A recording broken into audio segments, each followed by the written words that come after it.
सेमाख्यवीर्यजत्राः स्थिरैरङ्गे तुष्टुवागुंसस्तनूभिर्व्यसेम देवहितं यदायुः। ओम शांति शांति शांति। स्वस्ति न इंद्रो बृहस्रवाः स्वस्ति नः पूषा विश्ववेदाः स्वस्ति नस्तार्क्ष्यो अरिष्टनेमिः स्वस्ति नो बृहस्पतिर्दधातु।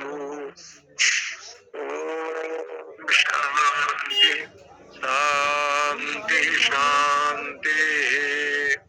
शंकरं शंकराचार्यं केशवं बादरायणं सूत्रभाष्य कृतौ वन्दे भगवन्तौ पुनः पुनः। ईश्वरो गुरुरात्मेति मूर्तिभेदो विभागिने व्योमवद्व्याप्तदेहाय दक्षिणामूर्तये नमः। ओम शांति शांति शांति। श्री राम जय राम जय जय राम। श्री राम जय राम जय जय राम। श्री राम जय राम जय जय राम। श्री राम जय राम जय जय राम। श्री राम जय राम जय जय राम। श्री राम जय राम जय जय। श्री राम जय राम जय जय राम। श्री राम जय राम जय जय राम। भिद्यते हृदय ग्रंथि छिद्यन्ते सर्व संशयाः क्षीयन्ते चास्य कर्माणि तस्मिन् दृष्टे परावरे। मुंडकोपनिषद परमात्मा का जो विषय है पूर्वोक्त मंत्र से भली भांति श्रुति भगवती ने उपदेश किया। आप सर्वज्ञ हैं,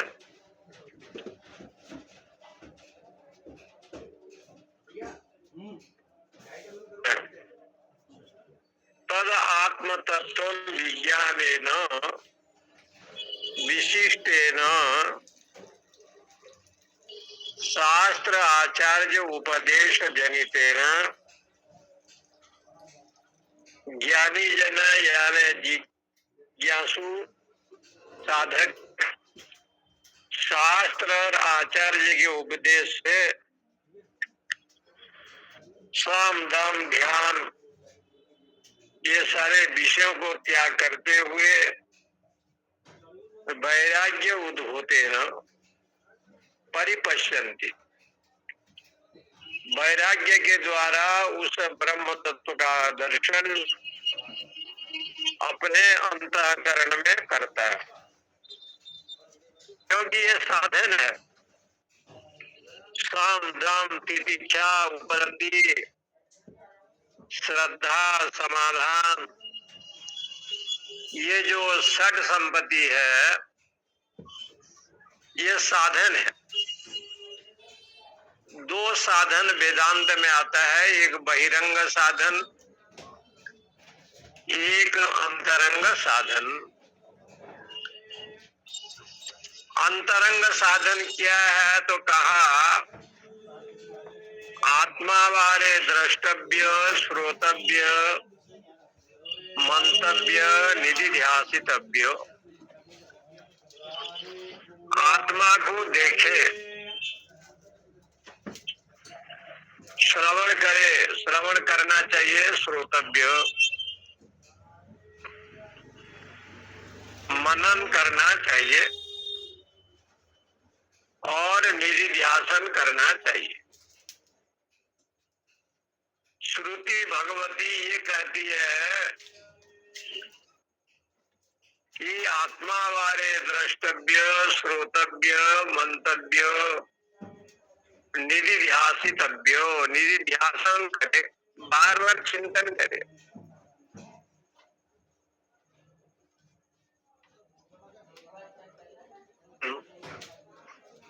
बहिरंग साधन क्या है? तितिक्षा, उपरति, श्रद्धा और समाधान, ये बहिरंग साधन बताया। अंतरंग साधन और बहिरंग साधन, कोई भी साधन आपके पास एक भी हो, षट संपत्ति में एक ही साधन आपके पास आ जाए तो 5 साधन अपने आप आ जाएंगे। श्रवणात्मिका यदि भक्ति हो, प्रथम भगति संतन कर संगा, सत्संग यदि हो तो अपने आप सत्संग का जो फल है विवेक आ जाएगा। नित्यानित्य वस्तु विवेको, नित्य पदार्थ अनित्य पदार्थ का जो विषय है उसको विवेक कहा। नित्यानित्य वस्तु विवेक। संसार में भगवान ही नित्य है, तद भिन्नम सर्वम अनित्यम। परमात्मा को छोड़ करके सब कुछ अनित्य है, नाशवान है। अनित्य माने नाशवान, क्षणभंगुर। ये क्षणभंगुर संसार है, देह भी क्षणभंगुर है, नाशवान है। इसलिए ज्ञानी जन क्या करते हैं, देहिनो अस्मिन यथा देहे कौमारम यौवनम जरा तथा देहांतर प्राप्तम धीरा तत्र न मुह्यति। अन्य देह की प्राप्ति हो जाए, देहिनो अस्मिन यथा, जैसे जीवात्मा यानी चेतन शरीर में है तो शरीर की अवस्था कुमार अवस्था है, यौवन अवस्था है, वृद्धावस्था है, कौमारम यौवनम तथा तथा देहांतरम प्राप्ति, अन्य देह देहांतरम। इस देह दूसरे शरीर को भी धारण करता है, परंतु विवेकी पुरुष इसमें मोहित नहीं होते। वो सीधे सीधे भगवान से कहते हैं कि हे सर्वज्ञ परमात्मा, आप जो भी करते हैं कल्याण के लिए करते हैं। इसलिए भक्त की परिभाषा क्या है तो रामचरितमानस में उठाया, भले देवर्षि नारद को माया लगा है और भगवान विष्णु के रूप को भी मांग रहे हैं, भगवान ने दिया भी है। विश्व मोहिनी का स्वयंवर में देवर्षि नारद नारद जी जाने की इच्छा भी कर रहे हैं, परंतु भगवान से उन्होंने ये वरदान मांगा, जही विधिनाथ कोई हित मोरा, करहु सो बेगी दास में तोरा। जैसे मेरा कल्याण होगा हे परमेश्वर ऐसे करना, ऐसे कृपा बरसाना जैसे मेरा कल्याण होगा। अब कल्याण नहीं करना, नहीं कल्याणम कृतम तात ने कहा कि मेरे भक्त का कभी भी अकल्याण नहीं होता, वो दुर्गति को प्राप्त नहीं करता, उसको सुगति ही होता है। और भगवान यही करते हैं, जीव का वो कल्याण करते हैं। ऐसे शास्त्रों में बताया है, वो अकल्याण नहीं करते। इसलिए मुंडक उपनिषद में ये दो साधन की परंपरा बताया, बहिरंग साधन और अंतरंग साधन। क्योंकि सम जो है ना, मन की वृत्ति को रोकना, ये सम है। तो मन तो बहिरंग है ना, बाहर की ओर जाता है, उसको अंतर्मुखी वृत्ति बनाना। दम ज्ञानेंद्रिय को जीतना, आंख नाक कान जितने भी ये ज्ञानेंद्रिय है, इनको सात्विक कर्म में लगाना। तितिक्षा आगम पाइनो नित्यान तान तितिक्षस्व भारत, मात्रा स्पर्शास्तु कुंतेय शीतोष्ण सुख दुखदा, आगमा पाइनो नित्यान तान तितिक्षस्व भारत। विषय से होने वाले सुख और दुख इसको सहन करो, तान तितिक्षस्व भली भांति सहन करो। लेकिन ऐसे समय भी आएगा कि आपको सहन करने की जरूरत नहीं रहेगा। यदि कोई कष्ट हो, दुख हो, तो आप अपने आप जो है सहन कर लेंगे, ऐसे शक्ति मैं प्रदान करता हूँ। यम ही न व्यथयंती एते पुरुषम पुरुषर्षभ, हे पुरुषर्षभ, हे पुरुषों में श्रेष्ठ अर्जुन, यम ही यम साधकम न व्यथयंती। प्रारब्ध को भोग लेता है, लेकिन उसको वो दुख जो है ना कष्टदायी नहीं होता। क्यों कष्टदायी नहीं होता? बोले साधना करते करते सने सने जो है ना, वो देहाध्यास को छोड़ दिया है, देहाध्यास से अलग हो चुका है, अथवा देहाध्यास जो देह में जो सत्यत्व बुद्धि है उसका अभाव ज्ञान के द्वारा, विवेक के द्वारा, वैराग्य के द्वारा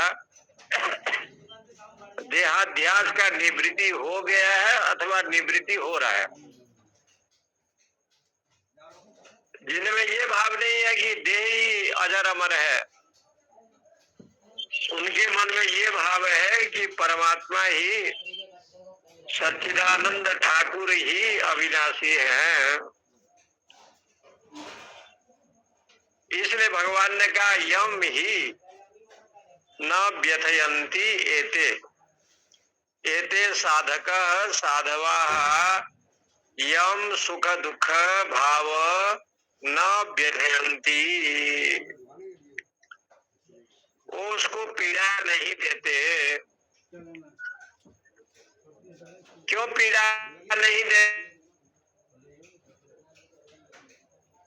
सत्य नहीं मानता, देह में कभी दुख आया कभी सुख आया,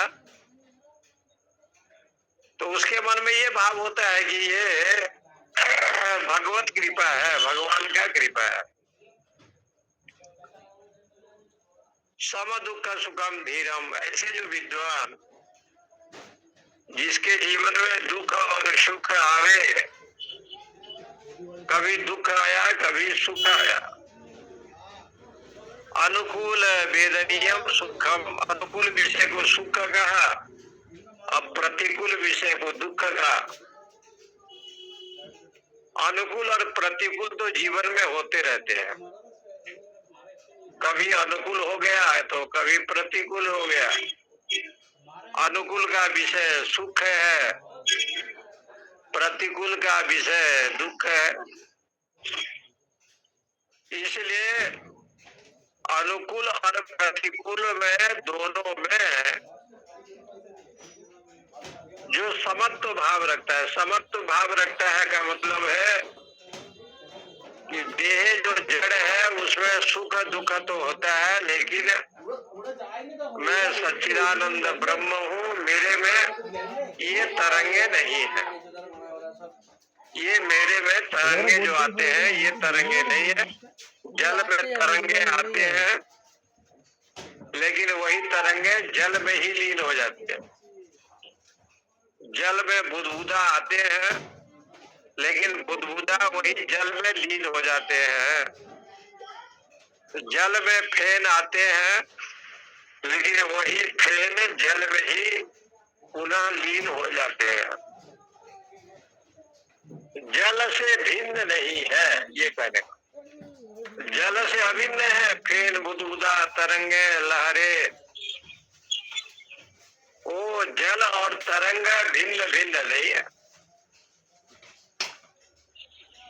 ऐसे भाव जो विवेकी पुरुष रखते हैं,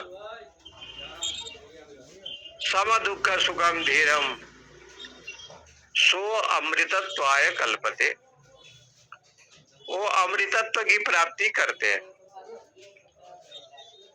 इसलिए बहिरंग साधन में सम दम तितिक्षा उपरति,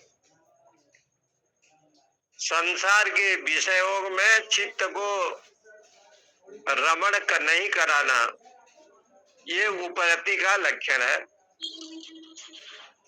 वेदांत वाक्य में गुरुवाणी में विश्वास करे तो श्रद्धा है, और समाधान यही है कि अहम ब्रह्मास्मि, मैं ही ब्रह्म हूँ। ये षड संपत्ति को बहिरंग साधन बताए। अंतरंग साधन क्या है? बोले श्रवण मनन निधि ध्यान। श्रवण करता है वेदांत का, मनन करता है वेदांत का, और बार बार चिंतन भी करता है अपरोक्ष का। अहम ब्रह्मास्मि इस प्रकार की वृत्ति उसके जीवन में आ जाए, इस प्रकार का चिंतन भी वो नित्य निरंतर करता है। इस प्रकार से शास्त्र और गुरु के उपदेश के अनुसार वो परमात्मा से अपना संबंध बना। यहाँ पर कहते हैं कि अस्य परमात्मा ज्ञानस्य फलम इदम अविधीयते, ये जो ब्रह्म साक्षात्कार करना है उसका फल क्या है? विद्यते हृदय ग्रंथि छिद्यन्ते सर्व संशयाः क्षीयन्ते च अस्य कर्माणि तस्मिन् दृष्टे परावरे।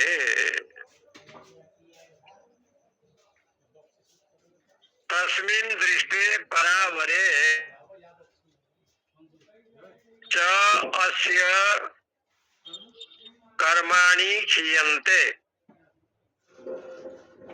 हृदय ग्रंथि भिद्यते सर्व संशया छिद्यते छिद्यन्ते। इसलिए इस मंत्र में विद्यते हृदय ग्रंथि, ये जो विद्यते शब्द बना है संस्कृत में, एक धातु है भीधिर द्वेधी कर्ण। भीधिर द्वेधी कर्ण शब्द से लट लकार का एक वचनांत रूप है विद्यते, ये क्रियापद है। इसका अर्थ है दो फाड़ कर देना। इसलिए संसार में संस्कृत में नारियों के प्रति दारा शब्द का प्रयोग होता है। दारा शब्द, दारा शब्द स्त्रीलिंग वाची है और दारा शब्द का अर्थ होता है नारी को दारा कहते हैं। दो भाई है, दो भाई में पहले तो बहुत मिलकर रहते थे, एक जगह रहते थे, लेकिन दोनों की जब शादी हो गई तो उनके धर्म पत्नियों ने ऐसे फाड़ कर दिया, ऐसे दो टुकड़े कर दिए कि दोनों भाई को अलग अलग होकर के अलग मकान, अलग जमीन में रहना पड़ा। इसलिए कहते हैं दीर्यते दीर्यते एवि भ्रातरे ही। दोनों भाई को बांट दिया उन लोगों ने, इसलिए इनका नाम पड़ गया दारा। ये दारा शब्द जो आया है ये स्त्रीलिंग वाची है, दो भाई को अलग अलग करा दिया, इसलिए दारा शब्द का प्रयोग संस्कृत में आता है। तो उसका अर्थ क्या होता है? भिद्यते, भीदिर। ये भीदिर जो धातु है, भीदिर द्वेदी कर्ण है, ये लट लकार का प्रथम पुरुष का एक वचन है। तो बोले ये एक वचन का प्रयोग यहाँ इस मंत्र में क्यों किया? तो कहते जो गांठ पड़ जाता है ना, गांठ इतना बड़ा गांठ पड़ गया, बहुत कड़क गांठ है, बहुत कठिन हो गया वो गांठ। गांठ को खुलने पर भी खुलता नहीं है, बहुत बड़ा गांठ पड़ा हुआ है। उस गांठ को बहुत खुला गया है तब भी नहीं खुलता। जड़ चेतन ही ग्रंथि परि गई, यद्यपि मृषा अधिक अधिक रुझाई। ये गांठ क्या है? बोले जड़ और चेतन का गांठ। जड़ को चेतन माना और चेतन को जड़ माना। जो जड़ है देहादि, इंद्रियादि, मन आदि, इसको तो मान लिया चेतन, और जो आत्मा ब्रह्म सत्य है उसको मान लिया जड़। ये जड़ और चेतन का जो गांठ, बोले एक जन्म में हुआ कि अनेक जन्म में हुआ? तो कहा जन्म जन्मांतर से जो अविद्या रूपी जो गांठ पड़ गया है, ये गांठ इतना मजबूत है जैसे भगवती यशोदा जी ने कृष्ण को बांधा और पेट में रस्सी से बांधा। भगवान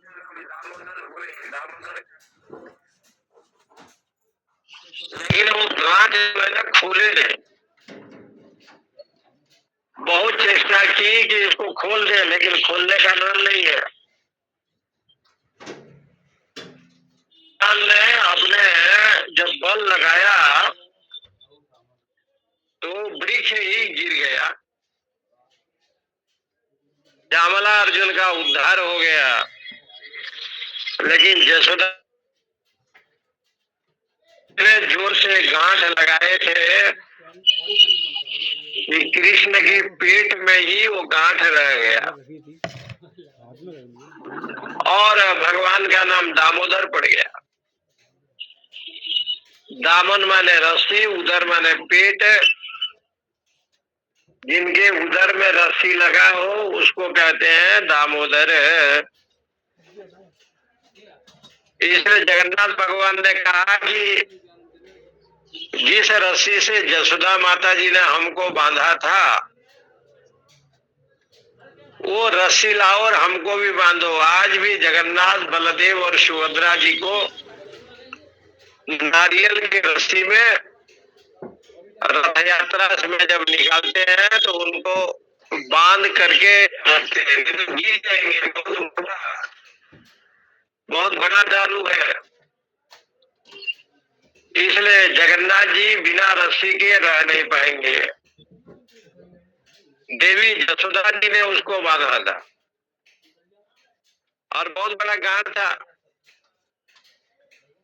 लेकिन जो शरीर में जो गांठ पड़ गया है, भिद्यते हृदयम, ये हृदय में जो गांठ है उस परमात्मा का दर्शन करने के बाद वो गांठ का भी नाश हो जाता है। तो बोले वो हृदय ग्रंथि क्या है?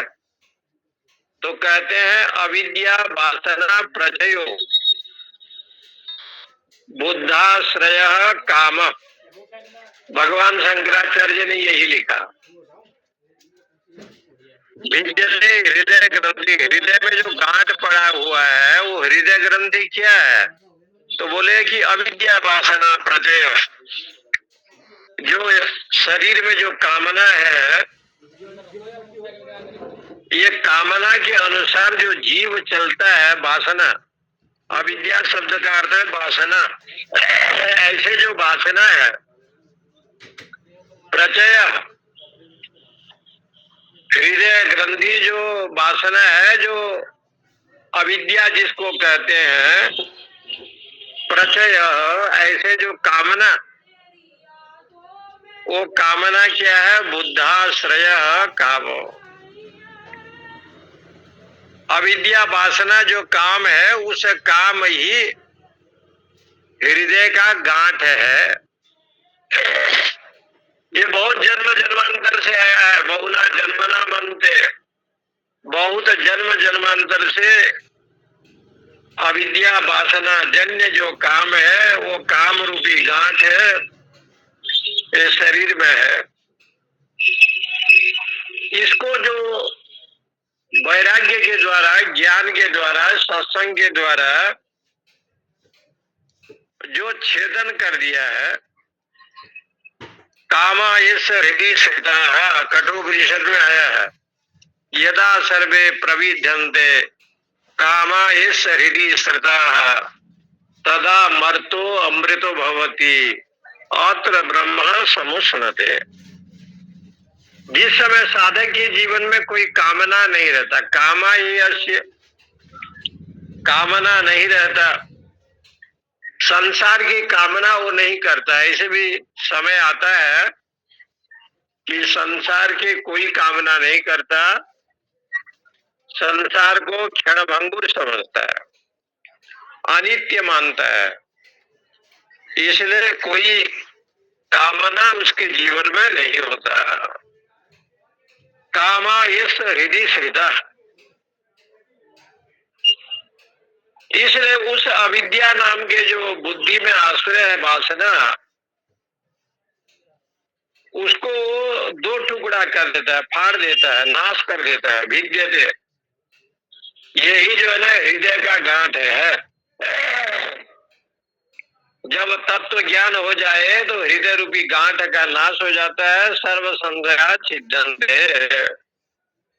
और सारे संशय नाश हो जाते हैं। सारे संशय का मतलब अपने को दुखी, अपने को सुखी, अपने को रोगी, अपने को भोगी, ऐसे जो मान बैठा है, ये सारे अज्ञान भाव नाश हो जाते हैं।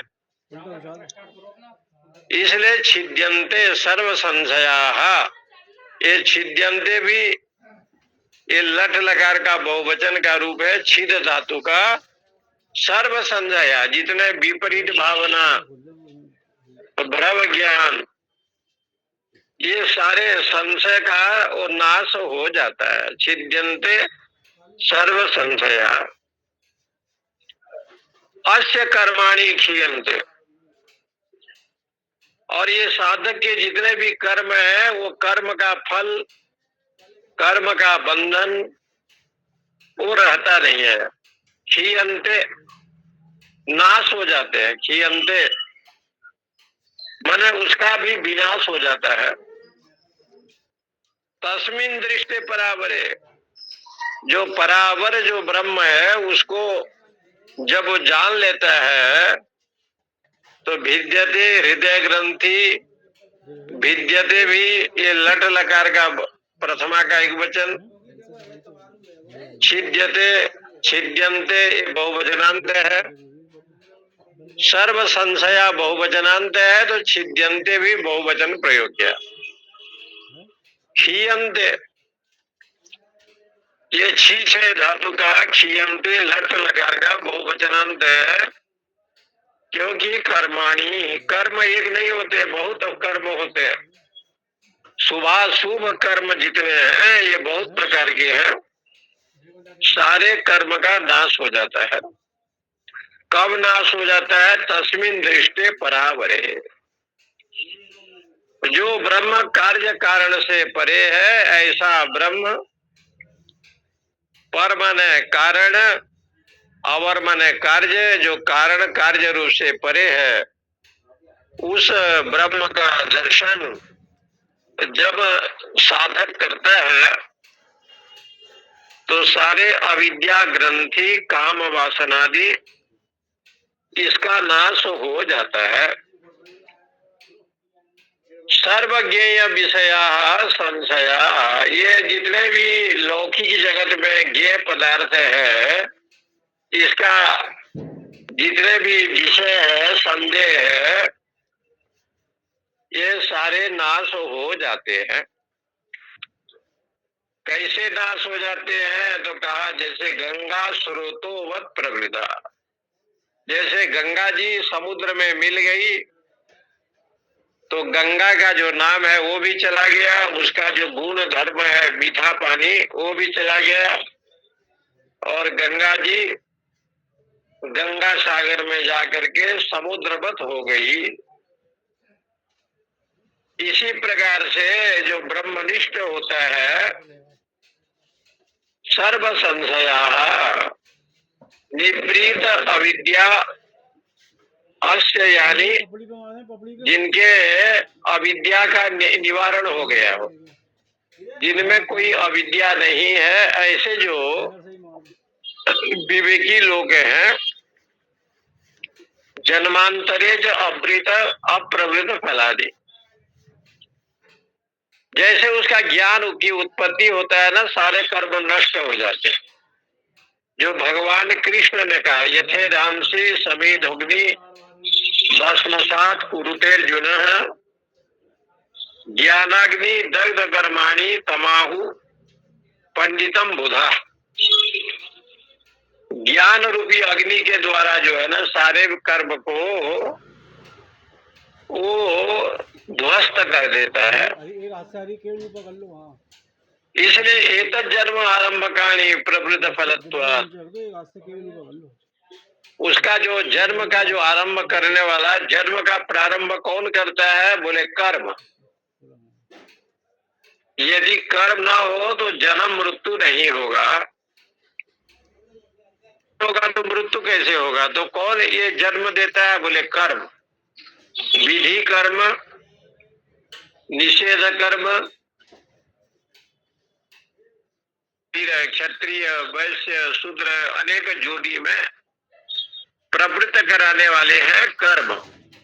और जिस समय साधक के मन में ये भाव आता है कि मैं कोई कर्म करने वाला नहीं हूं, न माम कर्माणि लिप्यन्ति न मैं कर्म फले स्पृहा इति माम यो भी जानाति कर्म वीर न समझते, मुझ में कोई कर्म तो है ही नहीं, मैं तो ब्रह्म हूँ, साक्षी हूँ। ऐसा भाव जब उसके मन में आ जावे तो संसार का जो बंधन है वहां पर नाश हो जाता है। आरंभ काणी प्रवृत्ति फलत्व। इसलिए ये जितने कर्म है जब क्षीण हो जाएंगे तो भुना हुआ बीज के समान, जैसे आप मक्का का बीज लाए और भून दिया आग में तो फिर उगता नहीं है, क्योंकि चित्त वृत्ति भी ज्ञानाग्नि से जब भून जाता है फिर उसका जो है ना उगने का संभावना नहीं है। तस्मिन सर्वज्ञ असंसारिणी परावरे, जो पर अवर है, कारण और कार्य रूप से जो रहित है, ऐसा जो परमात्मा साक्षात अहम स्मृति, मैं ही वही ब्रह्म रूप हूँ, ऐसे वो जान लेता है, उसको इस प्रकार के बोध हो जाता है। इसलिए भगवान भाष्यकार ने इतना ही लिखा,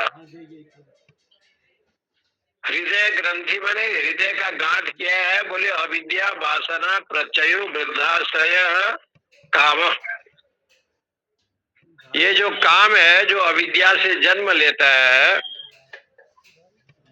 यही अविद्या रूपी जो वासना है, इसको बढ़ाइए नहीं। ये जितने बढ़ेगा उतना जो है ना बंधन का कारण है, ऐसे बताया।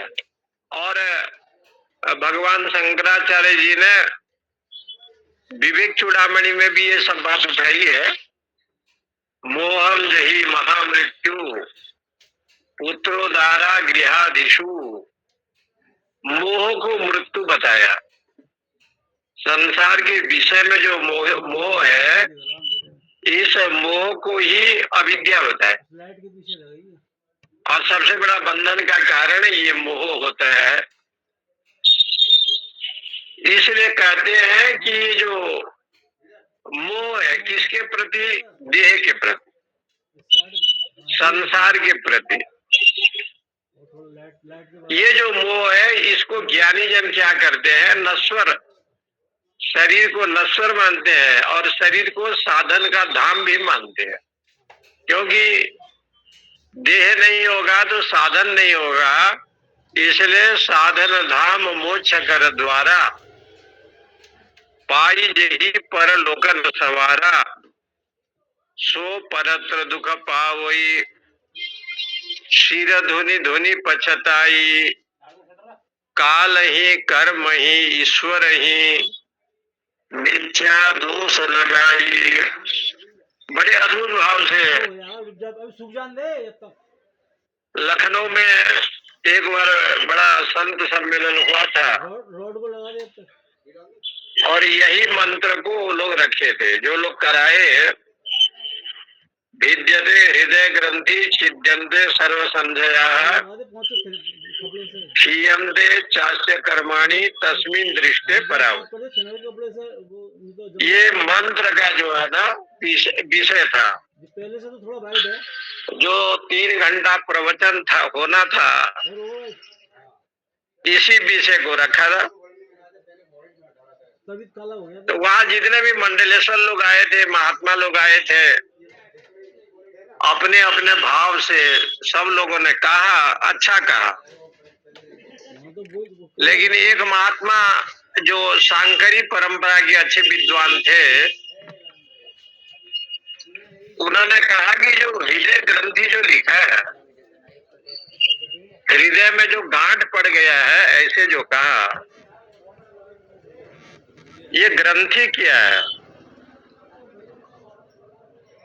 तो उस महात्मा जी ने कहा, जो अविद्या वासना प्रचयो, जो अविद्या जिसको कहते हैं, अविद्या का मतलब ये है कि नित्य में अनित्य का दर्शन करो, ये अविद्या है। सत्य में असत्य को देखो, ये अविद्या है। आत्मा को अनात्मा को रूप में देखिए, अविद्या है। भगवान पतंजलि ने अविद्या, अस्मिता, राग, द्वेष, अभिनिवेश, पंच क्लेशा, ये 5 दुख बताया। अविद्या को बताया, अस्मिता को बताया, राग को बताया, द्वेष को बताया, अभिनिवेश को बताया। तो पहला अविद्या को लिया। अविद्या यदि जीवन में आ जाएगा ना तो ये 4 भाई भी आए, राग, द्वेष, अभिनिवेश और अस्मिता। ये चारों लोग अविद्या को छोड़ते नहीं है, साथ साथ में रहते हैं। जैसे ये कथा लिखी गई है कि तारका जहाँ रहे वहाँ मारीच रहेगा, और मारीच जहाँ रहेंगे उनका भाई सुबाहु रहेगा। विश्वामित्र जी ने कहा कि तारका यदि है तो उसका बेटे लोग भी रहते, और तारका के साथ साथ आपको उनके बेटे को भी वध करना है। तो भगवान ने तारका वध किया, सुबाहु को वध किया, और मारीच को जो है समुद्र के किनारे फेंक दिया। और मारीच अत्यंत दुखी होकर के समुद्र के किनारे निवास किया।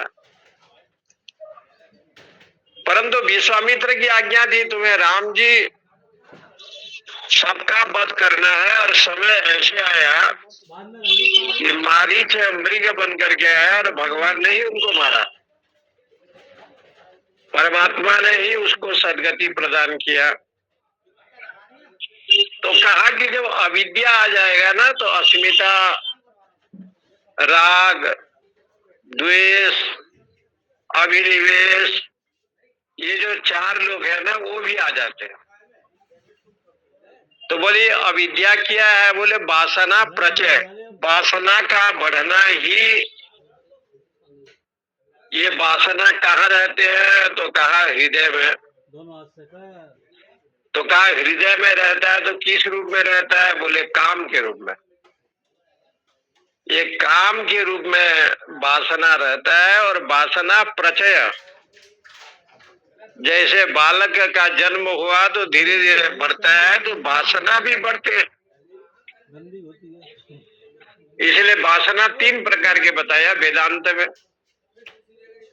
लोक संबंधी वासना माने लोकेशना, पुत्र संबंधी वासना पुत्रेषणा, धन संबंधी वासना वित्तेषणा। लोकेशना भी बताया, पुत्रेषणा भी बताया, वित्तेषणा भी बताया। 3 प्रकार का इच्छा बताया। लोक संबंधी जो वासना है उसमें ये आता है कि जैसे मान, सम्मान, प्रतिष्ठा, जस, कीर्ति, कुआं बनाया, तालाब बनाया, स्कूल बनाए, इत्यादि प्रकार की जो मान सम्मान है ये सब लोकेशना में आता है। और संसार में सबसे बड़ा रोग है साधक के लिए यदि कोई है तो लोकेशना है। क्योंकि लोक संबंधी मान सम्मान प्रतिष्ठा जो है ना साधक के साधना को जो है ना च्युत कर देते हैं, नाश कर देते हैं।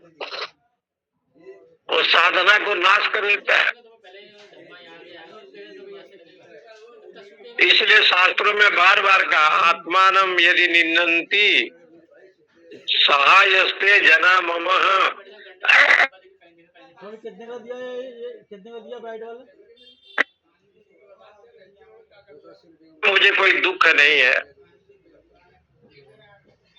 आत्मा को कोई निंदा करता है तो मैं दुखी हूँ। आत्मा तो अविनाशी है। और शरीर को कोई निंदा करता है तो शरीर तो मल मूत्र दुर्गंध से युक्त है। जिसको आप निंदा करें, प्रशंसा करें, इसका कोई महत्व नहीं है। शरीर यदि निंदन्ति सहायस्ते जना मम, आत्मानम यदि निंदन्ति, आत्मा की निंदा करता है तो किसकी निंदा करता है? बोले स्वयं की निंदा करता है। ऐसे जो है ना ग्रंथों में आया है। इसलिए भगवान भाष्यकार ने इसमें लिखा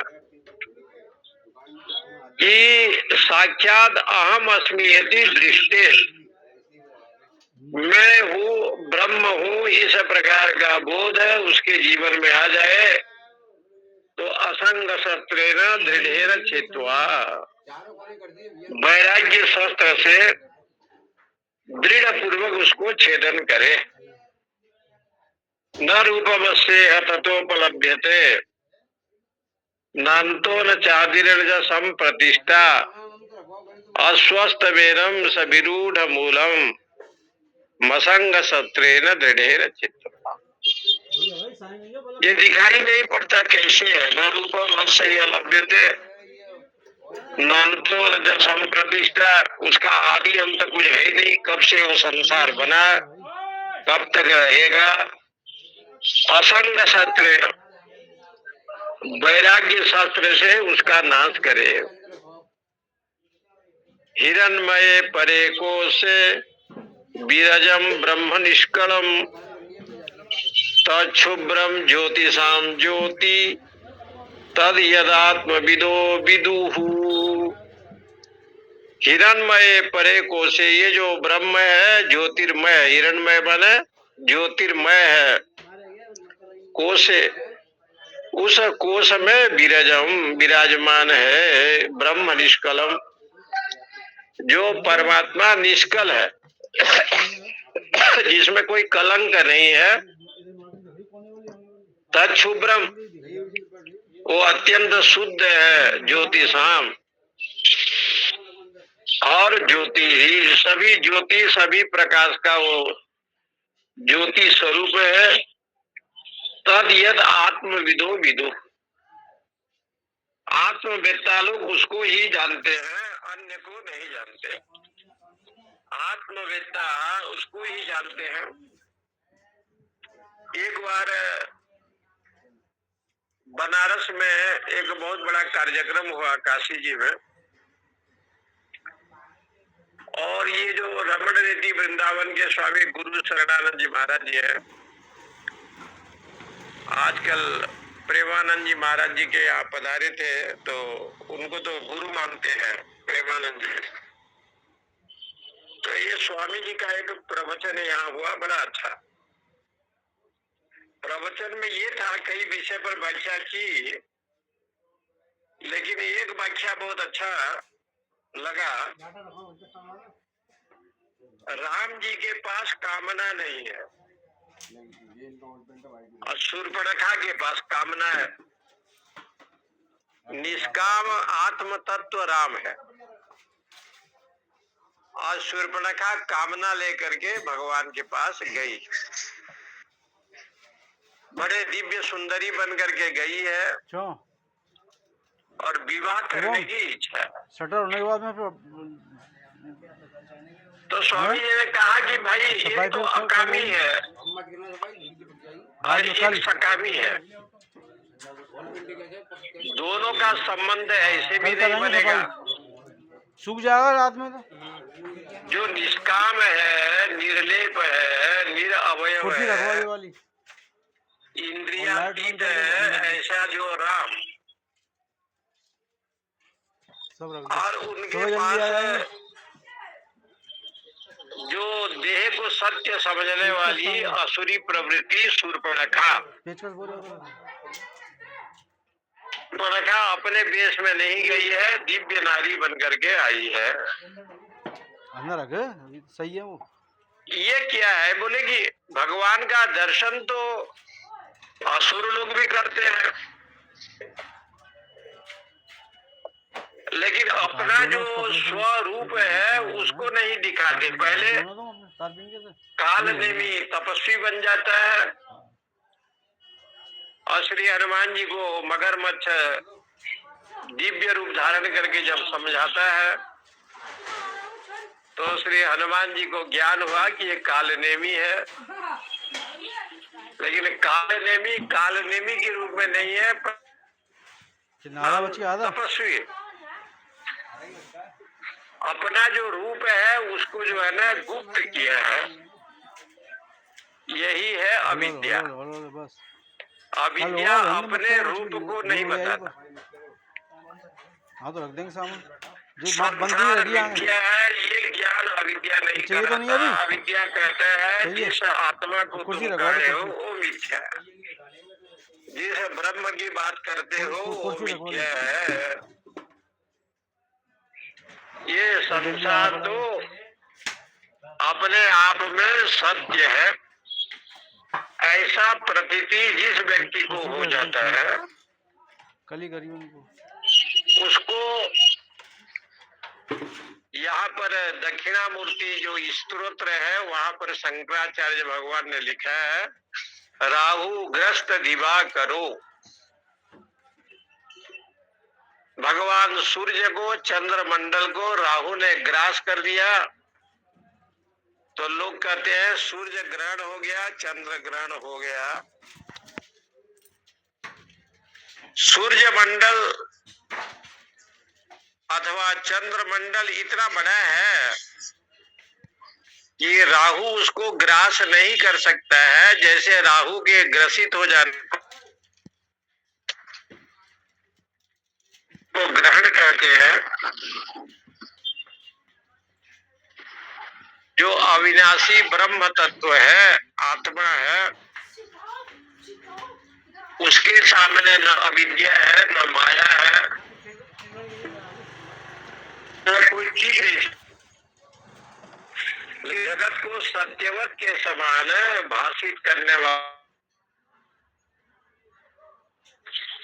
जो ज्योतिर्मय है, खराब तो ऐसा जो प्रकाश स्वरूप जो ब्रह्म तत्व है, आत्म स्वरूप उपलब्धि स्थानत्व, ऐसा जो अविद्यादि दोषों से रहित यानी मल दोष से रहित, ऐसा जो ब्रह्म विराजमान है उसको जो जानता है और ब्रह्म सर्वज्ञ होने से वो ब्रह्म रूप ही है। निर्गता कला यस्मात् निष्कलम निरवयम् इत्यर्थ। इसलिए संपूर्ण कला से रहित है। जहाँ कला नहीं है वो निष्कल है, यानी निरवयव आत्मा है।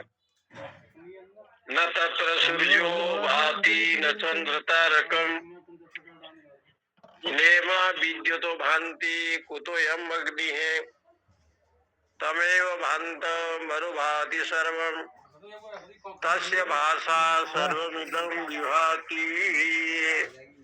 नहीं ऊपर नहीं पहुंचेगा। ये 10वां मंत्र में कहते हैं न तत्र सूर्यो भाति। उस परमात्मा में उसको सूर्य भी प्रकाशित नहीं कर सकता, न चंद्र, इसमें क्या है, चंद्रमा भी प्रकाशित नहीं करते, न तारकम, तारा भी प्रकाशित नहीं कर सकते, न इमा विद्युतो भांति। वहाँ तो बिजली प्रकाशित कर सकते, कुतोयम अग्नि। फिर अग्नि भी प्रकाशित कहाँ से करे, यानी अग्नि भी नहीं कर सकते। बिछा लो। इसका मतलब ये हो गया कि उस ब्रह्म जो है ना सर्व अवभाषक है, सर्व व्यापक होने पर स्वयं ज्योतिर्मय है। जो स्वयं ज्योतिर्मय परमात्मा है, चाबी निकाल ली, उसको सूर्य, चंद्रमा, तारक, विद्युत, अग्नि, कुछ नहीं, ये कोई भी जो है ना उसको प्रकाशित नहीं करते। कहते हैं स्वयं प्रकाशकत्व जो है परमात्मा है।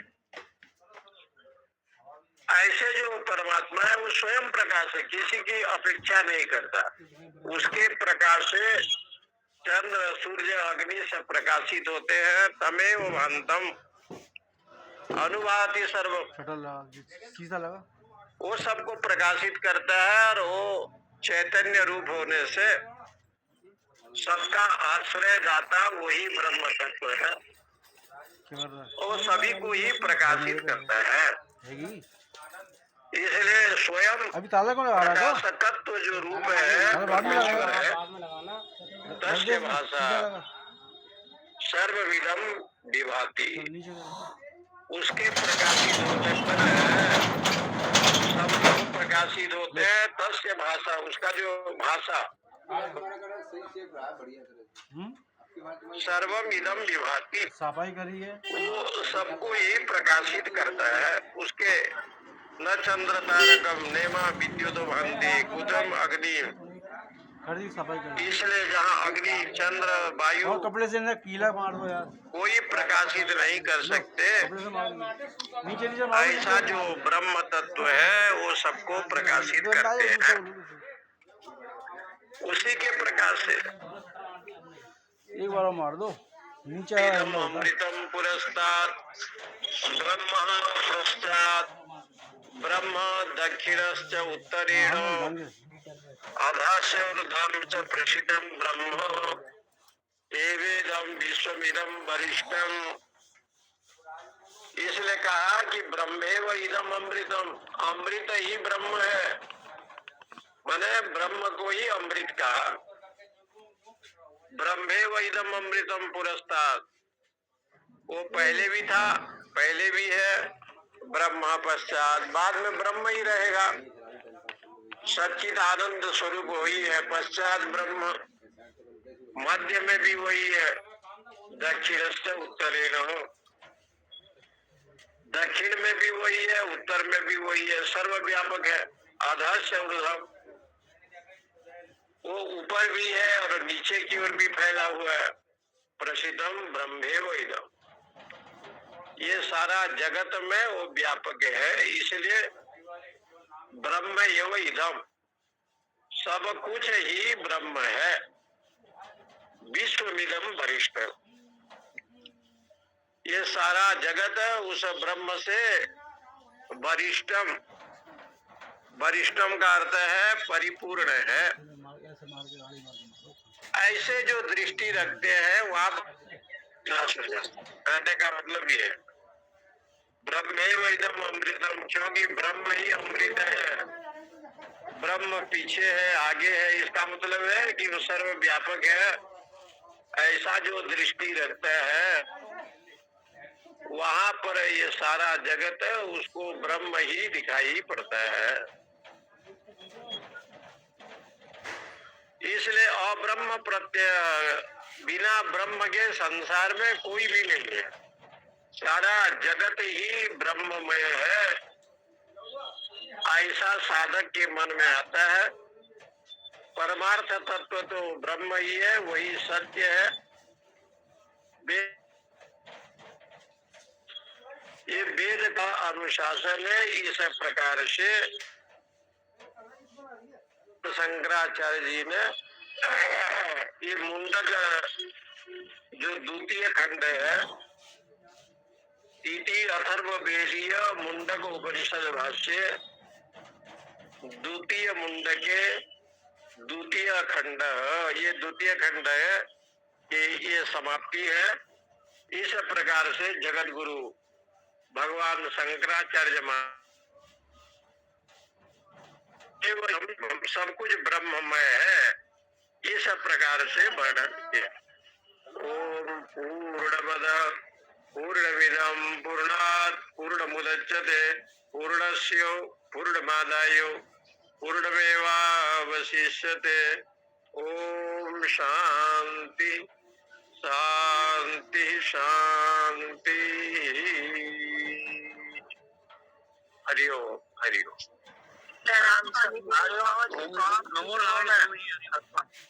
ओम नमो नारायण महाराज जी, जय श्री कृष्ण।